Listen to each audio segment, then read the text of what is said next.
और सबसे पहले दीपक रंजन जी, सवाल आपसे यही कि ये जो जातिगत जनगणना का विषय है, विपक्ष और उसके सहयोगी दलों का मत स्पष्ट है, आप लोग चाहते हैं, लेकिन आज आरएसएस ने जो वक्तव्य दिया है, इनकार नहीं किया है। आरएसएस ने स्पष्ट किया है कि यदि जरूरी है तो हो जाए जातिगत जनगणना, लेकिन यह राजनीतिक हथियार ना बने किसी का।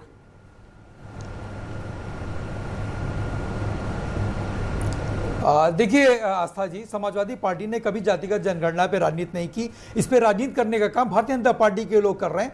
1960 में हम लोग आदरणीय लोहिया जी के हम लोग अनुयायी हैं। 1960 में लोहिया जी ने कहा था कि सोशलिस्टों ने बांधी गांठ, पिछड़े पावे 100 में 60। तो हम तो लगातार सड़क से लेकर के सदन तक जातिगत जनगणना की मांग हम करते रहे।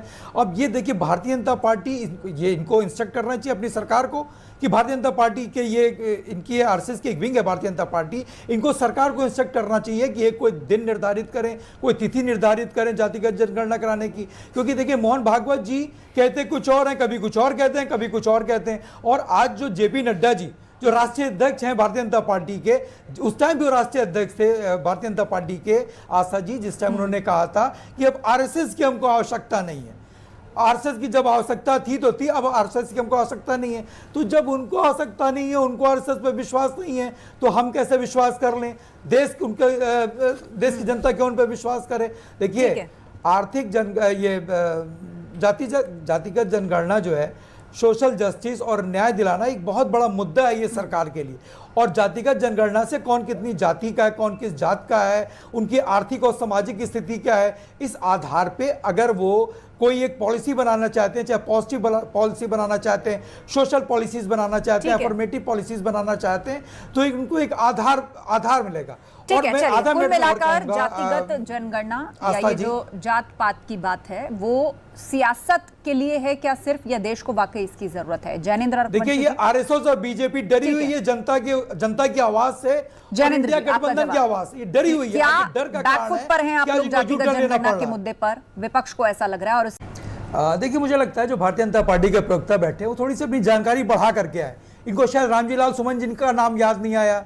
और हम तो समाजवादी पार्टी तो एक ऐसी पार्टी है कि जिसने जनरल सीट पर भी दो दलित समाज से आने वाले, चाहे वो फैजाबाद हो या मेरठ हो, वो समाजवादी पार्टी की क्षमता है। समाजवादी पार्टी ने उनको आगे बढ़ाने का काम किया, समाजवादी पार्टी ने उनको टिकट देने का काम किया। तो मैं समझता हूँ जो भारतीय जनता पार्टी के प्रवक्ता हैं, उनको अपनी थोड़ी सी जानकारी अपनी बढ़ा लेनी चाहिए। और बार बार आरएसएस प्रमुख, कौन है ये आरएसएस प्रमुख आस्था जी? कि संवैधानिक पद पे बैठे हैं क्या? देश के राष्ट्रपति हैं, देश के प्रधानमंत्री हैं, और ये राजनीति इस पे कौन कर रहा है? ये खुले मन से क्यों कर रहे हैं ये? अरे भाई, अपने भारतीय जनता पार्टी की सरकार है, आप उनसे पूछो ना कि किस तारीख को आप जो जातिगत जनगणना की शुरुआत कर रहे हो। नहीं, आरएसएस को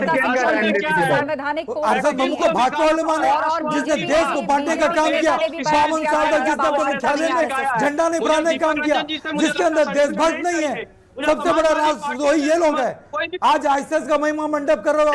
है कौन आरएसएस? है कौन मोहन भागवत जी? देखिए आस्था जी, अगर आप आसान भाषा में, अगर हमारी भाषा में आप समझना चाहो, तो जातिगत जनगणना कास्ट सेंसस इसलिए बहुत जरूरी है क्योंकि आप अगर देख लीजिए, कोई जार हो या मर्तबान हो, अगर उसमें शहद रखा हो या अचार रखा हो या तेल रखा हो या कोई भी ऐसी चीज हो, अगर आप उसको बीच बीच में शफल नहीं करोगे तो एक जगह जमा हो जाएगा। भारतीय जनता पार्टी ने क्या किया? उद्योगपतियों को, अपने एक समाज के लोगों को, सवर्णों को उन्होंने एक जगह जमा करके रखा। अगर बीच बीच में आप उसको सफल नहीं करोगे तो एक जगह जमते रहेंगे। बहुत जरूरी है। और आज की तारीख में, आज के परिवेश में जातिगत जनगणना इसलिए जरूरी है क्योंकि दलितों, शोषितों, वंचितों को सबसे ज्यादा पहचानने का किसी ने काम किया है तो भारतीय जनता पार्टी की सरकार ने किया। उद्योगपतियों को बढ़ाने का काम किया है, जाति विशेष को लोगों को बढ़ाने का काम किया है, ये जाति विशेष दे करके का। अरे प्रधानमंत्री जी कह देना जाति जनगणना कराएंगे नहीं कराएंगे? भारतीय जनता पार्टी के प्रवक्ता में तो बोल के ये जातिगत जनगणना के फेवर में नहीं है। आज भारतीय जनता पार्टी के प्रवक्ता बता दें, सचिन जी घूम फिर कर बड़ी जिम्मेदारी आप पर, क्योंकि केंद्र में कांग्रेस